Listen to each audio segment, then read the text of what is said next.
خیلی ها هستن که میخوان برول استارز بازی بکنه ولی نمیتونن، چون برول استارز رو تمام بازی سوپرسل فیلتر شده. من گشتم، همه جا رو گشتم، گفتم یوتیوب فیلتر شدش، ما آپارات آوردیم. تلگرام فیلتر شد، ما روبیکا رو آوردیم. واتساپ فیلتر شد، ایتا رو آوردیم. چرا نباید یه بازی واسه برول استارز داشته باشیم ما؟ گشتم بازار رو گشتم، همه جا رو گشتم و بازی به اسم پوکر رو پیدا کردم. بازی که یه کپی برابر با است ولی چرتر از برول استارزه و ببینین خودتون از خنده میمیرین، خدا نکنه. و این اتفاقی بودش که افتاد. خب وارد بازی که شدم دیدم همون برول استارز دوبادیه. جلوتر که رفتم این آقای سیاه‌سفید چند تا یارو آوردش تا من بزنم. ایم گرفتنش مزخرفترین ایمی که دیدم، حتی از ایمای کانتر استرایک هم سخت‌تره و پاره میشه آدم تا بتونه یه دونه کاراکتر رو بزنه. بعد شما فکر کن که زمانی که داری راه میری باید این کارو بکنی و زمانی که تیراتون داره پر میشه شما نمیتونین تیر بزنین، یعنی باید وایسین کامل تیراتون پر بشه اون موقع تیر بزنین. آخه این درسته؟ سوپر اتکاش هم چرت بعد 500 سال باز میشه.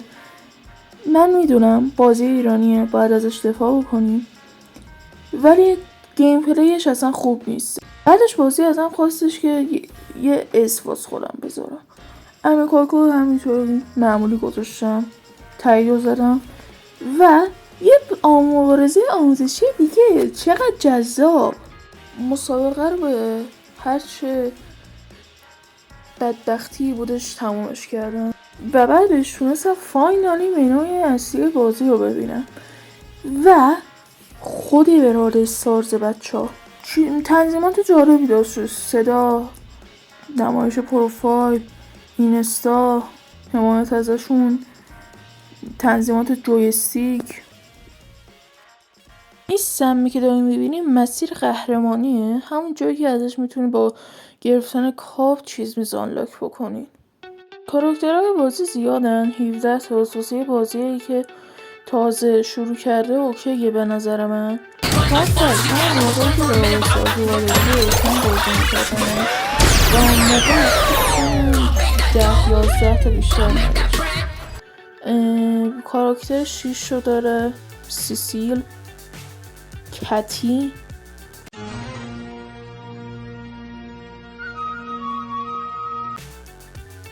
روبوداک، لیلی، فکر کنم لیلا یه چیزیه، افسون، بندال، موبیدیک و نارنجی، فیجیل. اومدم با این یه سر اکل میزونه اینجوریه زرد بهم افتادم تو جو، گفتم هتته، گفت افت یکی گوش تو گوشم، گفتم نامرده دوشم زد اولیش قایمتر زد. گریس، بوران، بومبوتی، جمجمه و گیتاریو. کاراکترش در حدیه این که مثلا یه چند تا بچه رو بتونه جذب کنه. یه بازی داره به اسم شکار، بازی جالبیه، این نوآوری شده است ولی بعدی که داره تا چند بازی اولو مقابل تو بات میاره، میبینی اینقدر کند داره پیش میره واسه طبیعی بودنشه که مثلا ما باور کنیم بات نیستش.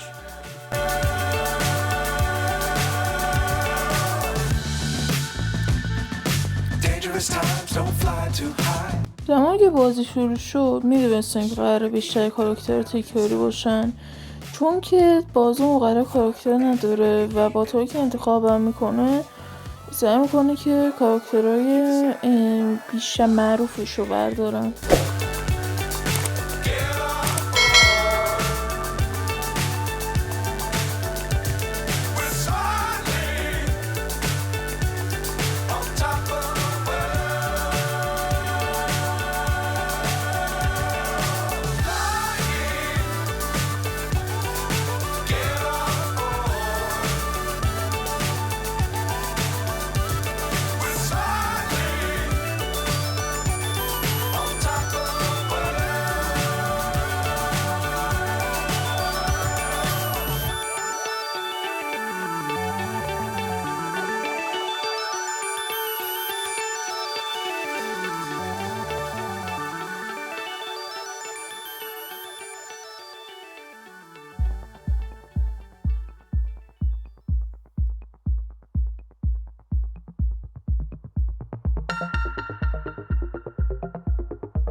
بازی چرت و پرت تموم شد و رتبه 1 شدن و ویکتوری گرفتم.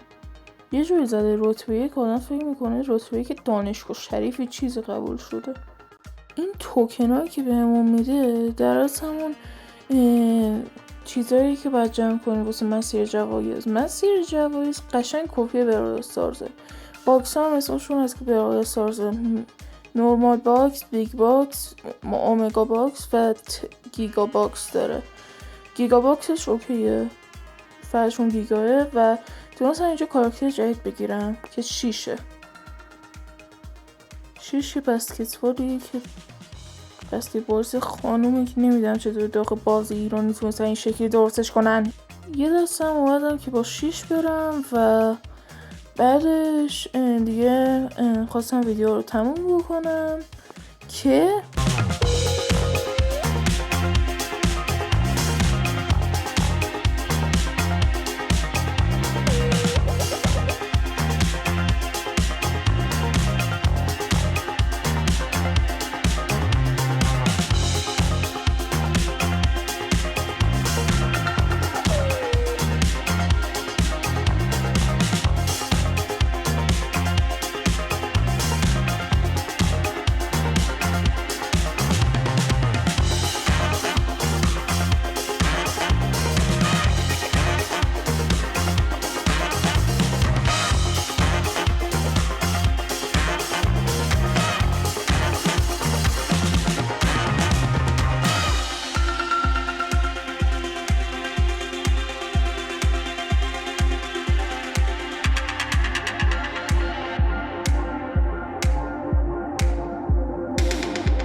مسابقه هم باختم و بعدش اومدم یه دور بیت باکس باز کردم.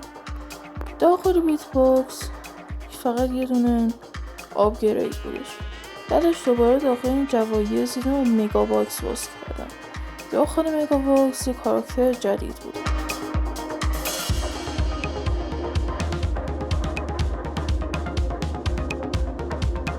بله، سیسیل که یه ایتالیایی گنگستر و خانواده‌اش واسهش مهمه.